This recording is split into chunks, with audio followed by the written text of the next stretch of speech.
Padre nos creó y el Hijo nos redimió.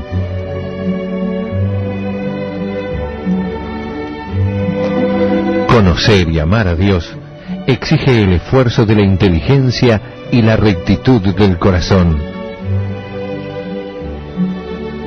Teología para Todos, un curso de religión multimedia.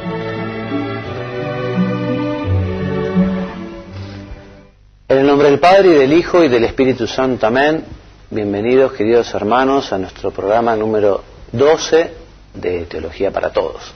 La semana pasada comenzamos a hablar sobre este regalo extraordinario que nos hizo nuestro Señor, que es la Iglesia.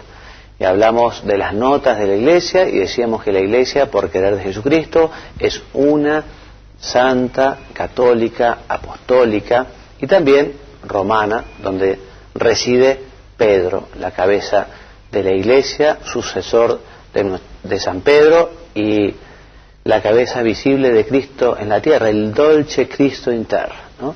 Mónica, gracias por tu presencia, ¿cómo estás? Bienvenida. Gracias, Padre Juan María.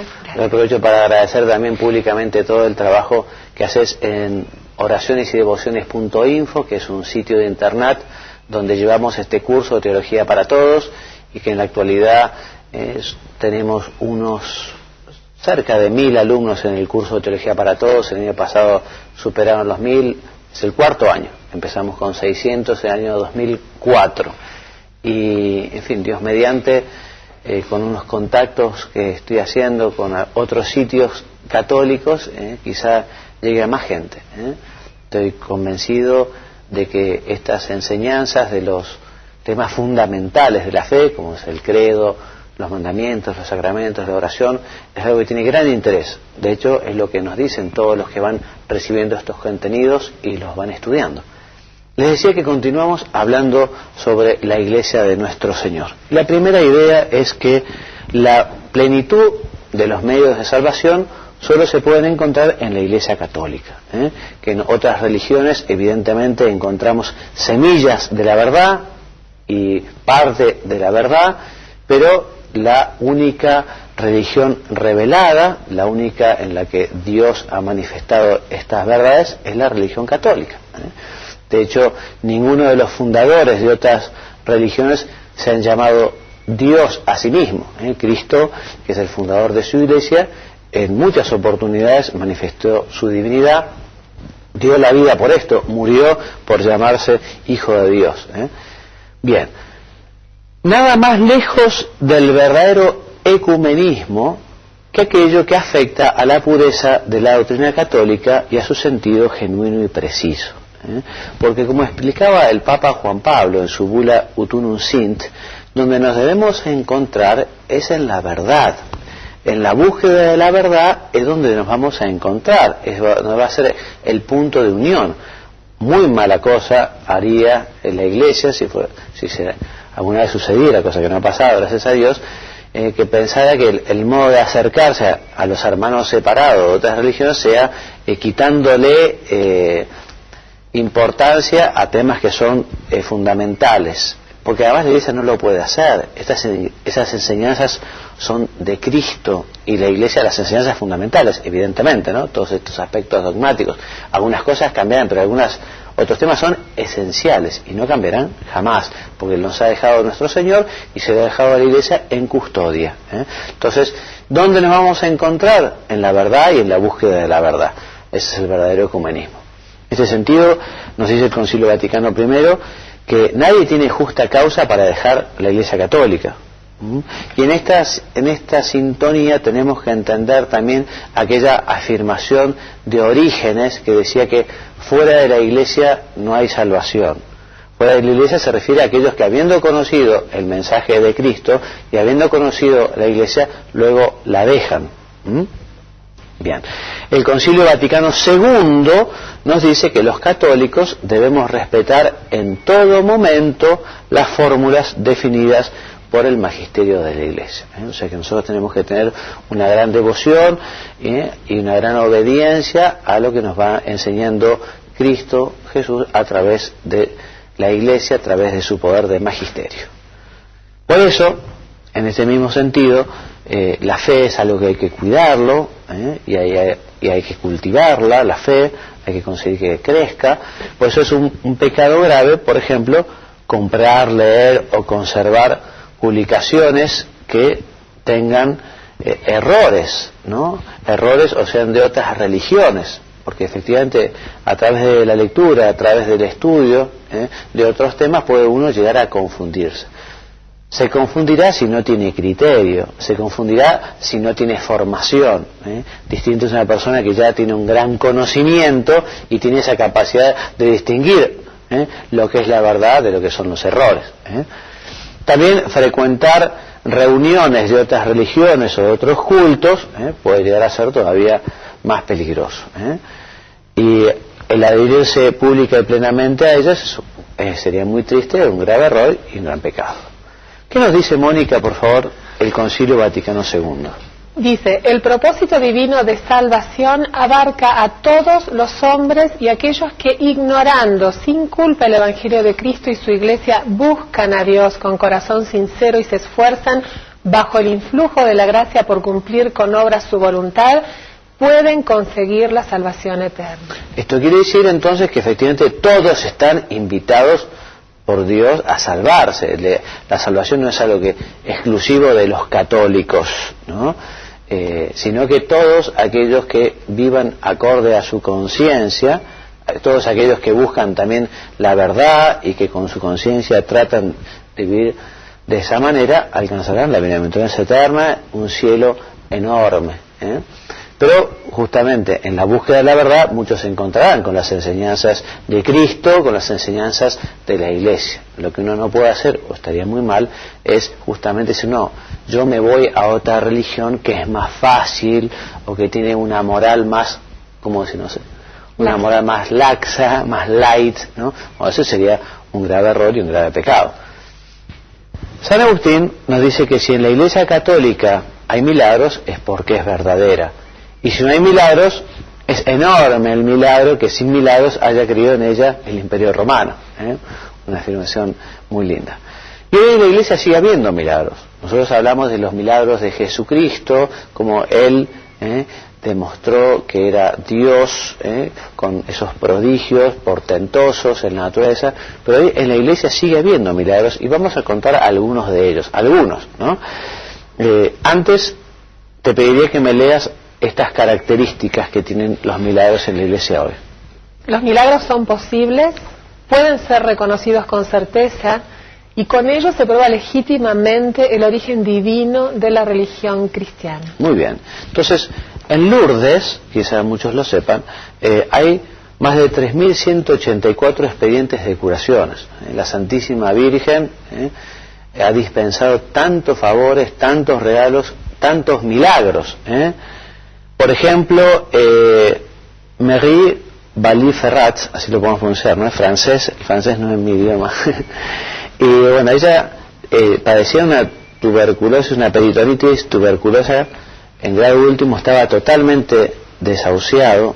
Ella fue camino a Lourdes y justamente se encontró en el camino, porque pidieron un médico, porque estaba muy mal esta mujer, llamado Alexis Carrel. Fue premio Nobel de Medicina y era un escéptico total, un agnóstico, él no creía, de alguna manera pensaba que con su viaje iba a demostrar que lo de Lourdes era un mito, que aquello era una exageración, que no podía ser así. Y cuando vio a esta mujer dijo, sí, si esta mujer se cura, bueno, yo creo, porque esta mujer estaba muy grave, muy mal, ¿no? Y efectivamente esta mujer se curó, y Alexis Carrel también fue, digamos, consecuente, fiel, y contó este milagro portentoso y después fue el inicio de su camino de conversión. En la diapositiva pasada, justamente ahí tenemos el libro, El viaje a Lourdes, en el cual él cuenta toda esa experiencia. Bueno, otro milagro de Lourdes, Jean-Pierre Belly, padecía esclerosis múltiples y fue curado instantáneamente. El padre Loring cuenta dos muy lindos milagros en su libro Para Salvarte.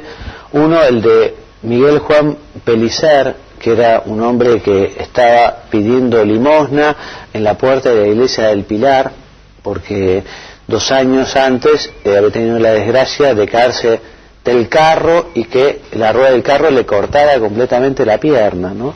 Bueno, este hombre, que ya no tenía ni cómo mantenerse, le pidió al Señor, a través de la Virgen, su curación. Y es impresionante, están todos los testimonios de cómo la pierna se regeneró, hasta con las mismas heridas que tenía antes de perderla. Una cosa verdaderamente impresionante que está muy documentado. Otro milagro que recoge el padre Loring en el libro es la curación de Manuela Cortés Colmillo. Es contemporánea y fue el padre Loring el que recogió toda la información cuando esta mujer perdió la vista porque reventó una lámpara de carburo. El carburo es que forma el gas, ¿no? Y perdió completamente la vista y estaba totalmente desahuciada en el sentido de que nunca iba a conseguir ver, ¿no? Y bueno, recibiendo una imagen peregrina de Lourdes, que estaba allí pasando por el sur de España, le pide con toda el alma, con un gran dolor, sintiendo que ella, para poder hacer el bien, necesitaba recuperar la vista. Bueno, y instantáneamente la recuperó. E instantáneamente también la llevaron a que viera a los médicos, que habían dicho que era imposible que recuperara la vista, y efectivamente también está muy documentado cómo esta buena mujer, gracias a Dios, a través de la intercesión de la Santísima Virgen, recuperó la vista. Bueno, otra confirmación de la Iglesia, de que la Iglesia es de Dios, que es de Cristo, además de los milagros, son las conversiones que hay, ¿no? Y vamos a leer ahora unas cuantas rápidamente a modo de información. Yo te pediría, por favor, Mónica, si puedes ir leyendo. Sí, el caso del célebre historiador protestante Ludovico Pastor, que se convirtió al catolicismo estudiando la historia de los papas. Lo mismo el cardenal Newman, que era pastor protestante. Muy bien. Adelante. Por añadir algunos nombres, citaremos el premio Nobel de Física Max Planck, que era luterano y se convirtió al catolicismo. Scott, pastor protestante, que se convirtió al catolicismo como fruto de sus estudios bíblicos. De Scott me gustaría contar algo. Tiene un libro que yo no sé si vos, Mónica, lo leíste, que se llama Roma Dulce Hogar.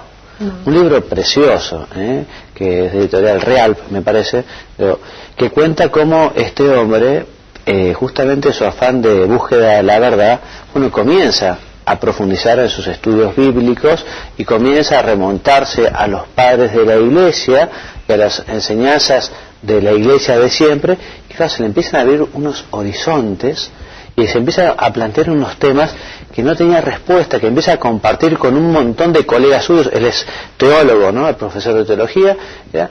Y claro, nadie le alcanzaba a dar respuesta, ¿no? Hombre casado, transmite estas inquietudes a su mujer. Su señora también al principio le entra con un poco de pánico, viendo que efectivamente su marido, a través de todos los estudios que estaba realizando, comenzaba a acercarse cada vez más a la Iglesia Católica, ¿no? Bueno, cuando entró una vez en una iglesia y participó de la misa, quedó conmovido, ¿no? El rito, la liturgia de la misa lo movió de una manera muy particular, y bueno, poco a poco se fue convirtiendo muy bien, y efectivamente luego pasó a ser católico, luego su señora, su mujer también, y bueno, un hombre muy interesante, y se le recomiendo el libro, Roma Dulce Hogar, de Scott.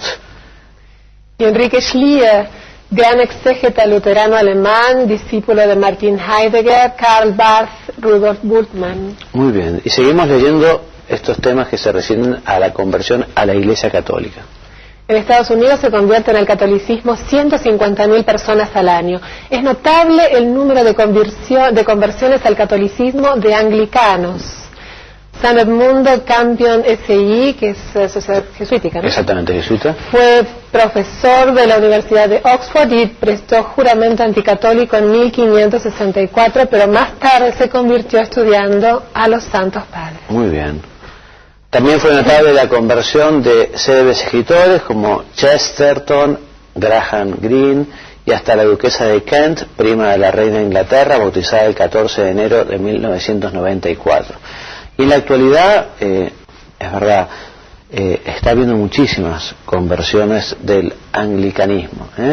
El premier también británico, Tony Blair, sí, ha manifestado su deseo de convertirse. Es un hombre que su mujer es católica, también sus hijos, está participando asiduamente a la Santa Misa de los domingos, también cuando está de viaje, y bueno, he dicho que posiblemente cuando termine, digamos, su mandato, rezaremos por él para que se convierta, y por tanta gente, ¿no? También se han convertido recientemente al catolicismo 2 ministros del gobierno británico, John Goomer y Anne Whitcomb, y el obispo anglicano de Londres, el doctor Graham Leonard. Si quieres leyendo, Mónica, por favor. Un párroco anglicano de la localidad de Bath, Michael Fountain, de 34 años de edad, se pasó al catolicismo con todos sus feligreses. Lo mismo hizo Leslie Hamlet, vicario anglicano de St. John's Church de Stoke-on-Trent, Inglaterra, que se convirtió al catolicismo con todos sus feligreses. Muy bien. Y a principios de 1991 se han convertido al catolicismo 4 pastores protestantes. En octubre del año 1996 el cardenal Hume ordenó sacerdote católico a 10 pastores anglicanos, porque los anglicanos, o parte de los anglicanos, han perdido la unión apostólica. En algún momento se ha cortado la unión con los apóstoles y por lo tanto han perdido el sacerdocio. No todos. Por eso muchas veces los pastores, cuando vienen al catolicismo, son consagrados nuevamente de sacerdotes, ¿no? Bueno, tras la decisión de la Iglesia Anglicana de ordenar sacerdotes a mujeres, más de un centenar de pastores anglicanos se han convertido al catolicismo y muchos fueron ordenados. Te agradezco si sigues leyendo, Mónica. En un año, más de 11.000 anglicanos de Gran Bretaña han pedido entrar en la Iglesia Católica. Se calcula que más de 25.000 anglicanos han pedido la admisión dentro de la Iglesia Católica. Entre ellos, varios obispos y decenas de pastores, algunos de ellos acompañados de muchos de los fieles de sus parroquias. Muy bien. Y en diciembre del 2003, toda una diócesis anglicana se pasó a la Iglesia Católica. También es notable la conversión de Gerald Reisenfeld, luterano sueco, profesor del Nuevo Testamento de la Universidad de Uppsala, y Eric Peterson, uno de los mejores conocedores de la antigüedad cristiana. Recientemente se ha convertido al catolicismo el célebre escritor alemán Ernst Jünger. Pasó de la Iglesia protestante a la católica. Y también, después de la firma en el año 1999 del documento de la doctrina de la justificación entre la Iglesia católica y la luterana, se convirtió al catolicismo un obispo luterano llamado Michel Viot, de 57 años, que tenemos la foto suya aquí en esta presentación. Bueno, la misión de la Iglesia es señalar el camino de la salvación eterna de los hombres por medio de la doctrina de Cristo y los sacramentos por él instituidos. Vale la pena justamente repetirlo. La Iglesia, la misión de la Iglesia es vertical. La misión de la Iglesia es fundamentalmente espiritual, que también se preocupa de las cosas de la tierra, obviamente, porque muchas veces las circunstancias lo exigen, pero el fin de la Iglesia no es temporal, es ayudar a los hombres a ir al cielo, que es para lo que vino su fundador, nuestro Señor Jesús, al mundo, y para lo que quiso su Iglesia en la tierra, para que ayudara a los hombres a ir al cielo. Y tenemos que agradecer a la Iglesia porque la Iglesia es muy maternal en sus cuidados y en su cariño, y hemos de rezar mucho por la Iglesia, rezar mucho por el Papa, se los decía en el programa pasado, rezar mucho por el Papa, por los colaboradores del Papa, rezar mucho por los obispos, por los sacerdotes, por todos los fieles. La oración es importantísimo. Esto es una institución sobrenatural y que se tiene que nutrir de la oración y de los sacramentos, que son una forma de comunicarse con el Señor extraordinaria. Por algo la Eucaristía es el centro de la Iglesia, todo apunta hacia la Eucaristía, porque ya no solo se nos da la gracia de la Eucaristía, sino al mismo autor de la gracia, Cristo mismo, ¿no?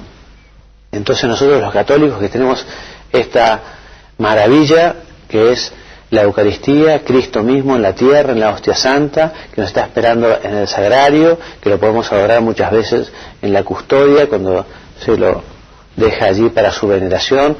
Bueno, acerquémonos al sagrario, acerquémonos a agradecer al Señor y pidamos mucho por la Iglesia. La Iglesia somos todos los bautizados, todos, desde el último bebito recién bautizado hasta el Papa. Y nosotros, siguiendo también el mandato de Cristo, estamos llamados a ser apostolado. El apostolado no es algo solo de los sacerdotes, de los religiosos o religiosas. Todos los bautizados están llamados a colaborar en llevar este mensaje de salvación, este mensaje de Jesucristo. O sea que todos, con el ejemplo y también con la palabra, estamos llamados a ayudar, a colaborar, ¿no?, en nuestra obra de apostolado. Bien, esto ya lo hemos visto, pero se vuelve a repetir. ¿Qué es la revelación? La revelación es esa manifestación que Dios ha hecho de sí mismo, que nos ha hablado de Él, y otras verdades que son muy necesarias para poder conocer el designio de Dios. Algunas de esas verdades son naturales, algunas de esas verdades las podemos conocer con nuestra inteligencia, como los mandamientos. Otras verdades son misterios, como, no sé, la Santísima Trinidad, el misterio de la Virgen de María y tantos otros misterios que Dios nos ha revelado. La revelación tiene su expresión correlativa en la fe, que es igualmente un don de Dios. La doctrina revelada se encuentra fundamentalmente en la Sagrada Escritura y también en la tradición. En la tradición, porque no todas las verdades reveladas están en la Biblia. Por ejemplo, dice, todos sabemos que Jesucristo fue soltero, pero esto no está en ningún versículo de la Biblia, sino que nos lo dice la tradición. La Sagrada Biblia nos transmite la palabra de Dios, la tradición nos transmite las enseñanzas orales, transmitidas a viva voz de generación en generación. La Biblia, lo sabemos, consta de 73 libros divididos entre el Antiguo y el Nuevo Testamento. ¿Qué es la tradición apostólica? Bueno, la tradición apostólica justamente es la que llevó a la Iglesia a discernir qué escritos constituyen la lista de los libros santos. Se define después el canon, o sea, la lista de los libros en el Concilio de Trento. Pero justamente gracias a la tradición, gracias a esa revelación que se manifiesta en la tradición. Esta lista, les decía, es el canon, y el canon, la palabra viene del griego, que significa medida, regla. El canon comprende para el Antiguo Testamento 46 escritos y 27 para el Nuevo Testamento. Lo hemos dicho también en otros programas, lo reiteramos ahora, pues es importante, que la Iglesia ha recibido de Cristo el mandato de enseñar, ha recibido de Cristo el poder de explicar las enseñanzas que Él mismo ha dejado y que están, les repito, en la Sagrada Escritura, en la tradición. Por eso el magisterio, léeme la diapositiva por favor, Mónica. El oficio de interpretar auténticamente la palabra de Dios escrita o transmitida ha sido confiado únicamente al magisterio vivo de la Iglesia, cuya autoridad se ejerce en el nombre de Jesucristo. Muy bien, es un regalo extraordinario que justamente la Iglesia nos oriente y nos explique cómo entender la revelación, porque no es fácil para cualquier persona poder comprender qué es lo que dice la Biblia. Les decía en el programa anterior, quizá algunos lo recuerden, que gracias al magisterio de la Iglesia es uno de los factores importantes de unidad, la unidad en la fe, la unidad en la explicación de la revelación, de lo que significa la Escritura, de lo que es la tradición. En los protestantes, que justamente se han desvinculado de la Iglesia Católica, también ellos no aceptan un magisterio, sino que, en fin, generalizando un poco, afirman que es el Espíritu Santo el que le explicará a cada uno cómo comprender la Escritura. Y es verdad, el Espíritu Santo a cada uno le explica y le abre en el corazón. Pero eso no quita que también la Iglesia nos marque, sobre todo en los temas que son más difíciles de comprensión, bueno, cuál es la verdad en esa cuestión, qué es lo que Jesucristo dijo, qué es lo que quiso decir, porque eso en el Nuevo Testamento, porque en el Antiguo Testamento hay temas incluso que son más difíciles, no todo lo que está en la Biblia, digamos, es aplaudido por Dios, ¿no? Y uno a veces puede entenderlo mal. Entonces justamente tenemos que agradecer a la Iglesia. También en estos tiempos en los que hay temas como muy difíciles, ya lo veremos un poquito más adelante, pero hablaremos de toda la cuestión de cómo, de la bioética, ¿no? Todo el tema de la manipulación genética, la cuestión de la clonación. Hay todos muchos temas que son difíciles y que justamente la Iglesia, en algunos documentos, nos ha ido orientando para ver, bueno, cuál es la verdad en todos estos temas de tecnología, digamos, y de investigación que tienen que ver con la vida humana, ¿no? Así que es para agradecer. Hoy por hoy también estas nuevas tecnologías nos permiten acceder al magisterio de una forma muy fácil. Uno quiere conocer, bueno, ¿qué es lo que nos está enseñando el Papa? Y bueno, ahora es muy fácil por internet acceder al sitio del Vaticano o de otros lugares católicos donde están la enseñanza de los papas.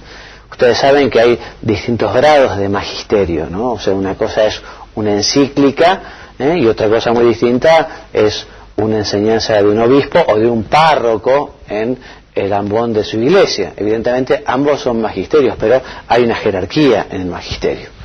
Bueno, no todo el mundo, les decía, está preparado para conocer los géneros literarios de los distintos pasajes bíblicos, ni para entender la lengua en que se escribió el texto bíblico original. Hay que tener en cuenta los modos de pensar y de expresar que se usaban en tiempos del escritor. Por eso hace falta un magisterio entendido que oriente con autoridad en la interpretación bíblica. Bueno, y hasta aquí nuestra clase de hoy. Les agradezco su compañía, su presencia.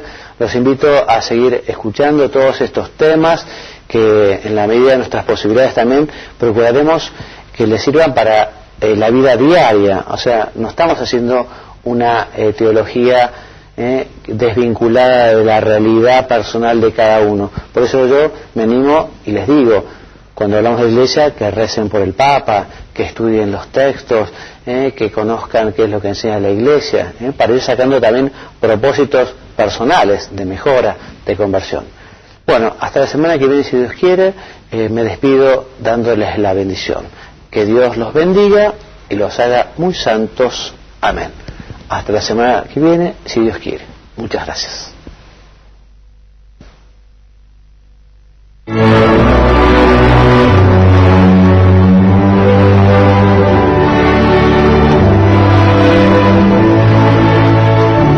El Padre nos creó y el Hijo nos redimió.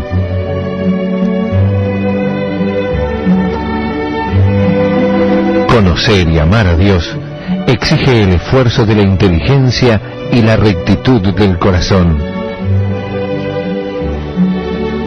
Teología para Todos, un curso de religión multimedia.